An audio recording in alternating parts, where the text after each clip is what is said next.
Welcome to Module 3C, Linking Outcomes to SCDD Performance Measures and State Plan Goals. This module will help make sure you are linking outcomes to the SCDD performance measures and linking objectives to the state plan goals.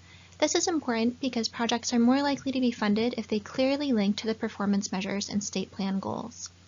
This module follows the evaluation worksheet you completed in Modules 3A and 3B. If you have not completed the worksheet, we recommend doing that now. In the appendix of the RFP, there is a document titled SCDD Performance Measures. This is a list of specific outputs and outcomes that align with SCDD's mission and the RFP. We know that this list can be confusing, so we're going to try to break these down more directly. It may be helpful to have this document printed or open as a reference for the next modules. It is important to map your outputs and outcomes to these specific performance measures. Keep in mind that your project does not need to be linked to all of these performance measures, and that some of them may not be appropriate for your project. There also may be other outputs and outcomes that are important to your project that are not included on SCDD's list that would still be important to include in your application. The Outputs and Outcomes flowchart handouts are designed to help you navigate the SCDD performance measures outcomes. They can be used with the evaluation worksheet. The numbers on the flowcharts pair with the questions on the worksheet. It can also be used by itself to help you organize your outputs and outcomes and map them onto the SCDD performance measures. Section A1 of the worksheet will help you link your practice outputs to the SCDD performance measures. The codes that you see on this slide and on your worksheet match the numbers on the SCDD performance measures document. The output for the whole of SCDD is the number of practices that they are creating or supporting. In your application, you should describe your practice as an output as it will contribute to the total for the state. Think about which outcome best matches your practice. SC 1.3.1 is creating a promising practice. SC 1.3.2 is for supporting a promising practice. SC 1.3.3 is for creating a best practice, and SC 1.3.4 is for supporting a best practice. List the number next to your output or outcome in your application to clearly link it to the SCDD performance outcomes. You'll notice that section A2 of the worksheet helps you link your participant outputs to the SCDD performance measures. For this category, your outputs are the number of participants, whether people or collaborators. In your application, link your participant output to the corresponding SCDD performance measure with the correct identifying code. IFA 1.1 is the number of people with disabilities participating in an activity. IFA 1.2 is the number of family members participating in an activity. SC 1.4 is the number of people trained or educated, and SC 1.5 is the number of organizations involved with your activities. Section A3 of the worksheet helps you link your systems outputs to the SCDD performance measures.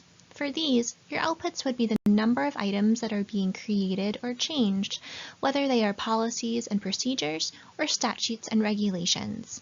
You can also count items that are being drafted or created. You would use SC 1.1 if your activity involves creating or changing policies and/or procedures.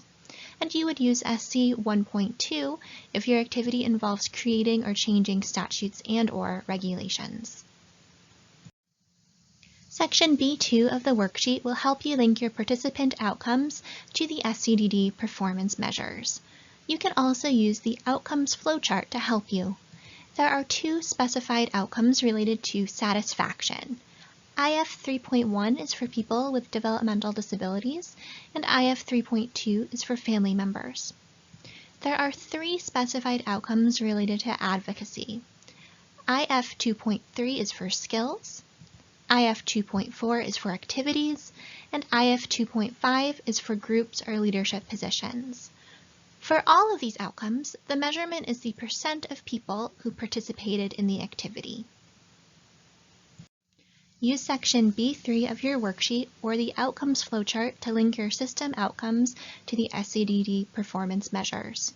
If you are targeting a policy, procedure, statute, or regulation, look at outcomes SC 2.1.1 and SC 2.1.2.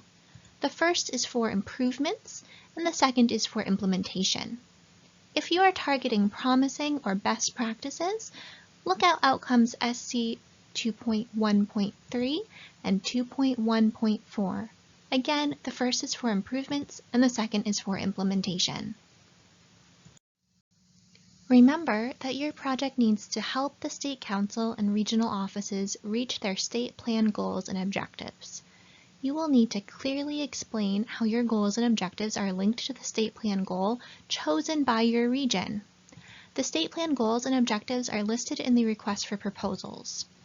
Your outputs and outcomes need to relate to the regional goal and fit at least one of the objectives listed with the goal. Let's say your region chose the first state plan goal. Goal number 1 relates to self-advocacy and is aimed at providing people with developmental disabilities and their families with information and support to advocate for civil and service rights. There are 2 sub-goals or objectives. 1.1 refers to increasing knowledge about self-determination and person-centered planning. 1.2 refers to promoting self-advocates in leadership roles in statewide networks. Our example project that aims to increase student participation in IEP goal development would link very well to Goal 1, which focuses on self-advocacy, as well as Objective 1.1, as you could say that improving participation in the IEP may also help people participate in self-determination. Great! Now you've linked your outputs and outcomes to the SCDD performance measures, as well as the state plan goals and objectives.